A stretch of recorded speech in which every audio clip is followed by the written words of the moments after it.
अभी तक 90% लोग समझ या चुके तो हैं समझने कि वो लायक धीरे है धीरे नहीं, धीरे आप धीरे समझा नहीं किसान पाए। आंदोलन को कि इनकी मंशा क्या है, कौन सी राजनीतिक पार्टियां अपनी राजनीतिक रोटियां सेकनी चाह रही है, उस मंशा को समझ चुके हैं। आने वाले समय में आप देखेंगे 5-10 दिनों के अंदर। ठीक है, मैं श्याम सुंदर शर्मा के पास जाऊंगा। श्याम सुंदर जी, एक मिनट। श्याम सुंदर जी, 24 नवंबर को जब ये खबरें आई थी पहली बार, संभवतः 24 नवंबर को, एक आध दिन आगे पीछे, कि किसान आंदोलन इस तरीके से शुरुआत होने वाली है, तब जो किसान आंदोलन का स्वरूप था और आज राकेश टिकैत के पीछे खड़ा किसान आंदोलन, इन दोनों तस्वीरों में कितना फर्क आ गया श्याम सुंदर शर्मा?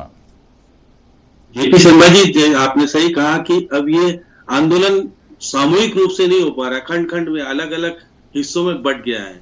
एक टिकैत वाला अलग हिस्सा है और कांग्रेस का अलग हिस्सा है, वामपंथियों का अलग हिस्सा है, हनुमान बेनीवाल की पार्टी का अलग हिस्सा है।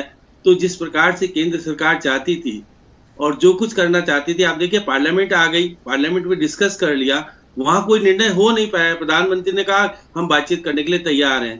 तो अब जिस प्रकार से 26 जनवरी को जो घटना घटी, उसके बाद ये कमजोर हो गया आंदोलन।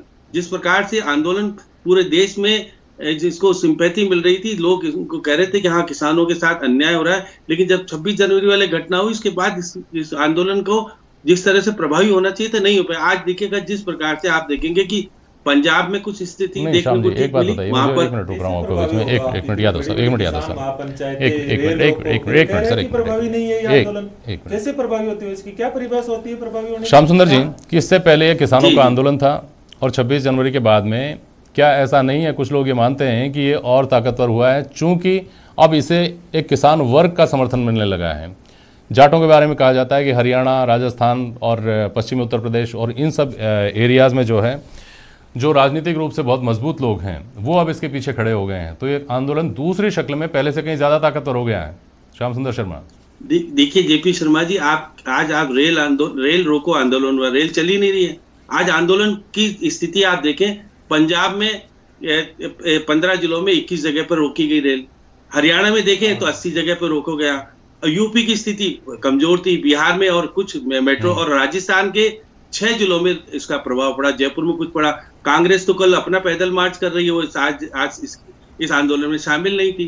तो इस तरह से, जिस तरह से अभी बार बार कह रहे हैं कि किसानों को अगर पार्लियामेंट में रह करके न्याय नहीं मिल पाया और सुप्रीम कोर्ट ने एक कमेटी बैठा रखी है, उन्होंने 2 महीने का समय दे रखा है, अब वो कमेटी जब तक रिपोर्ट नहीं देगी उसके बाद सुप्रीम कोर्ट कुछ करेगा नहीं। इसलिए जब तक आंदोलन स्थगित रहेगा और कानून लागू नहीं होंगे, तो इसलिए कमजोर, जब ज्यादा लंबा आंदोलन चला जाता है तो उसका क्या परिणाम होता है आपको पता है। इसलिए मैं कह सकता हूं कि किसानों के आंदोलन को प्रभावी बनाने के लिए जिस प्रकार से शुरुआत में जो कुछ देखने को मिला था, अब पूरा आराम से सब कुछ चल रही व्यवस्था है। आज देखिए जयपुर में अगर करें तो 2,54,000 के कैंसिल हुए टिकट। पहले किसान आंदोलन नाम की, शाम जी समय कम बचा है, किसान आंदोलन नाम की किताब में सिर्फ पहले पन्ने पर भी किसान आंदोलन था, तो दूसरे पन्ने पर भी और आखिरी पन्ने तक किसान आंदोलन लिखा हुआ था। अब इसके अलग अलग अध्याय हो गए हैं, जिसपे कहीं ग्रेटा थनबर्ग, कहीं मियां खलीफा, कहीं राजनीति, कहीं ये पार्टी, कहीं वो पार्टी।